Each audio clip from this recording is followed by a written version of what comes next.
Guys, Kuzcopia here, tuning in really quick. This time not for a rant, but to share some helpful servings of food for thought. I want to share this news that I caught today. It was shared to me. I get obviously like all of you, I get shared a lot of articles and news articles and whatever, especially lately on social networks or even personally. I don't read almost. I read almost none of them. I'm pretty sure all of you also don't read most of them. You read the title, you get the sense, you learn what it has like from a brief look, and that's it. I mean, who has time for all of this?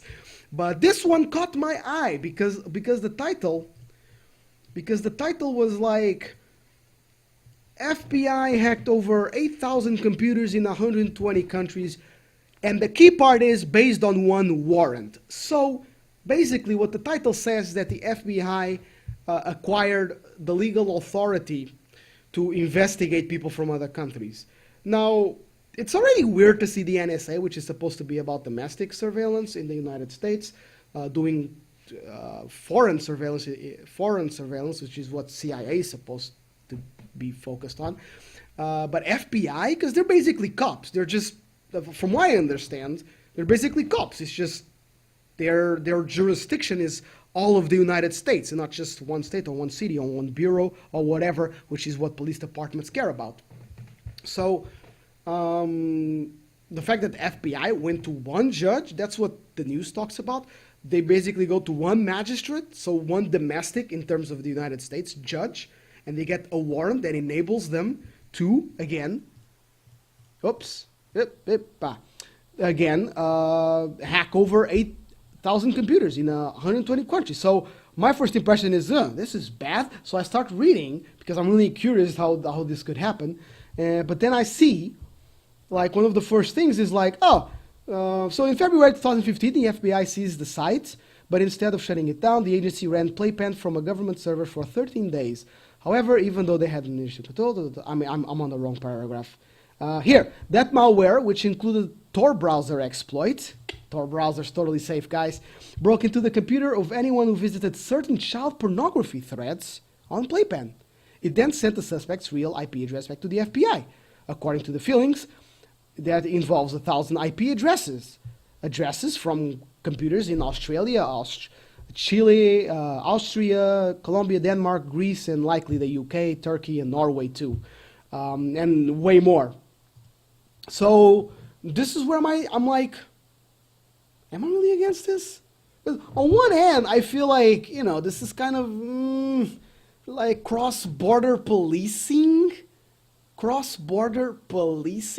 On the other hand, child pornography has become an actual industry in every sense of what that means in terms of size and services required and provided and demands, the size and number of demands being made. Like, it's gonna be probably another talk, but I looked into stats on this issue like 2 years ago, and I've never wanted to look at stats on that again, because so I'm like, this is, screw these people's rights. I'm sorry.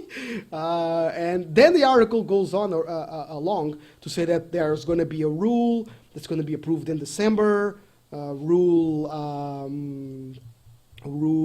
41, come likely in December 1. I obviously didn't go read the law on this rule. I don't know, but this website says that, the article says that it could enable such warrants to be issued again, but then it says like for what, and it's like,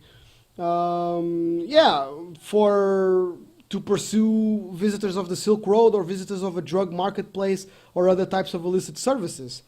And again, that's fine by me. Like, I mean, the shorthand is that 10 years from now, maybe FBI wants, because the FBI is known for going after, people who download music and stuff in the United States.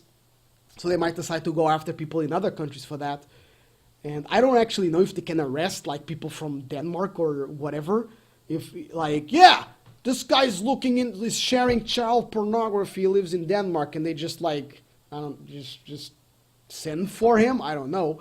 On the other hand, I'm pretty sure that the other country will be happy to know that, and they will act on that information. So it's good, but I thought it was pretty interesting, and I don't have anyone around to talk to about this, and I don't want to go for like a couple of days just spending all my bus trips mulling it over, because I really think it's like an ethical conundrum. From my point of view, it's an ethical conundrum. Maybe in your case, it's totally obvious. Like, no, they should not be doing this. Privacy, or you're on the other side of the fence, because there's always the people who's like, I have nothing to hide. The NSA can look into everything I have. I don't care, as long as they catch all the child molesters and the pedophiles and whatever. That's worth it.